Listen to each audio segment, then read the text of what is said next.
বন্ধুরা, আজকে আমরা আবার চলে এসেছি ঝিলে, ময়না ঝিলে। আর এই দেখো আমরা সবাই দাঁড়িয়ে পড়েছি ফটোশুট করতে। জায়গাটা কত সুন্দর লাগছে, চারদিকে জল আর জল।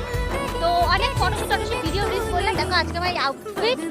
তো চলো ওই ফটোশুটগুলো হয়ে যায়, তারপর সমস্ত কিছু শেয়ার করছি। বা তারপরে আমি ক্যামেরাম্যানকে বললাম যে সুন্দর করে ক্যামেরাটা সেট কর, আমি একটু ভালো করে মডেলিং এর মতন হাঁটছি, একটু পোজ দিচ্ছি, ভিডিওটা এডিটিং করবো। সে এত হাসাচ্ছে, ভিডিওটাই লাস্টে বিগড়ে দিয়েছে। তারপরে আমরা ঘরে আবার চলে গেলাম, গিয়ে সিম্পল ব্রেকফাস্ট করলাম। ব্রেকফাস্ট করার পরে দুপুরবেলায় ভাত কাপড়ের অনুষ্ঠান হবে, সেই জন্য সুন্দর করে সবকিছু রেডি হচ্ছে। দেখো কত বড় মাছের মুড়ো, তাই না? দেখো কি সুন্দর লাগছে দেখতে সবকিছু। 3 রকমের থালা সাজিয়ে নেওয়ার পর, সুন্দর করে কাপড় আলতা সিঁদুর সাজিয়ে নেওয়ার পর কিন্তু দাদা বৌদিকে ভাত কাপড় দিচ্ছে।